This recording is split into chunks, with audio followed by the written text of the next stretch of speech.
Hey guys, I'm John Setzler. Welcome back to Man Cave Meals. Last week I made some ghee and posted some pictures of it and got a lot of questions about how to make it. So today I'm going to put together a short tutorial on how to make ghee. So let's get started.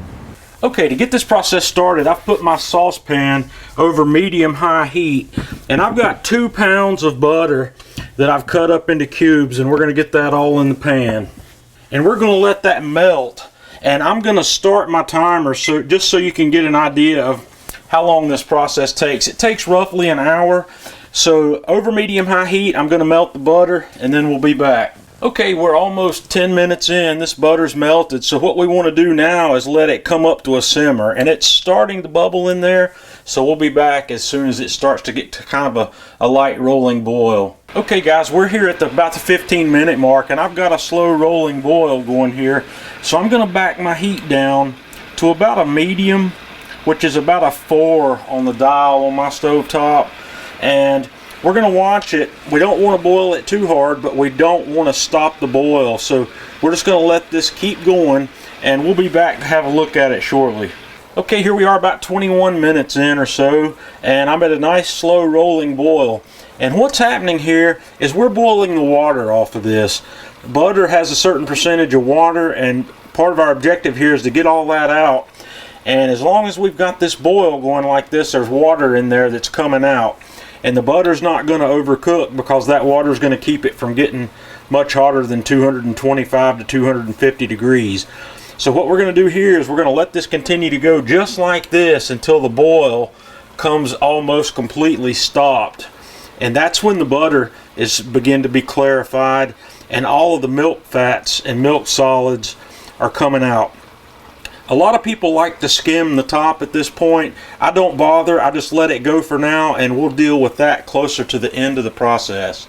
Okay, we're about 37 minutes in now, and what I like to start doing at this point is every 5 to 7 minutes here I like to stir it, because we've got these milk solids that are settling into the bottom of the pan, and I don't want any of those to burn. That's part of the process of making ghee, is we want to brown those, but we don't want them to burn. So I'm going to stir that periodically here as we go from here on out. Okay guys, this is about ready to be finished. So I'm going to take my little strainer here and I'm going to skim off some of this stuff on the top. And as you can see, it's still bubbling a little bit. We're going to let this go a little longer. I'm not worried about getting all that out because we're going to strain it through cheesecloth when we're done. And if all you're looking for is clarified butter, that's what you have right here. So you can stop the process here and strain this through cheesecloth into a mason jar and you're all set. But we're going to let this go a little longer, and I'm going to strain just a little bit more of that out of there. You don't, like I said, you don't have to worry about getting it all. And when you're stirring this, I just use a wooden spoon, and I'm running that spoon up against the bottom of the pan to keep the solids from sticking to the bottom. And as you can see, we've been going here for about 58 minutes. This one I'm going to let go just a little longer. I can see these solids starting to brown up in the bottom of the pan, and you can smell the aroma change. This starts to take on a nutty aroma when it gets to this point, and that's what you're looking for, but you do not want to let those milk solids burn. Okay guys, we're about an hour and 5 minutes into this. This is just about done. I hope here you can see down in the middle here, you can see those milk solids, and there's a kind of piled up here in the middle because I've been swirling it and stirring it, and the bubbling, the boiling has almost subsided to nothing, and I haven't adjusted the temperature on the stove, and that's exactly what we want to see happen. We want this to stop. That's telling us that the water's about gone out of it. And I'm going to let that brown up just a little more, maybe just a few more minutes before we turn the heat off. Okay guys, we're about an hour and 8 minutes into this, and yeah, I've dripped a little bit of this onto my timer.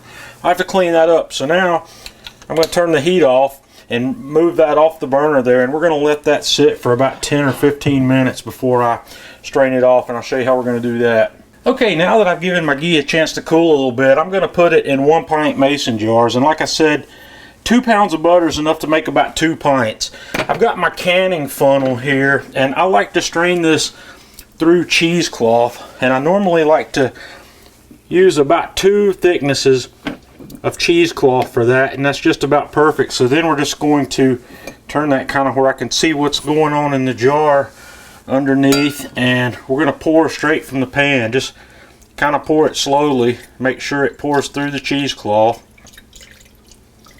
and we'll let it fill the jar up. And once I have that strained into 2 of the 1 pint mason jars, I just put some of these twist on lids on there and let it cool. This stuff will stay liquid for a while, but as it cools, it will solidify and turn into something that looks once again like butter. Once you have this ghee made, this ghee is stable at room temperature. I normally leave mine in the cabinet until I open it. Once I open a container of it, I'll toss it in the refrigerator, but it's not even necessary to do that. This stuff's stable at room temperature, so that's how you make ghee. So that wraps up a quick lesson on how to make ghee. And the next thing people ask, I say, well, what do you use that for? Do you use ghee? I use ghee mainly for pan searing. If I'm going to saute something in butter, I use ghee instead, because the ghee smoke point's up somewhere near 500 degrees. It's really hot. You can sear hot with ghee and not have to worry about scorching the fat or having an acrid flavor from it. I also use it when I'm cooking on the Kamado, on the cast iron or the soapstone, to lay down some oil to cook in. It's just got a lot of great opportunities for stuff like that. So until next time, it's John Setzler with Man Cave Meals.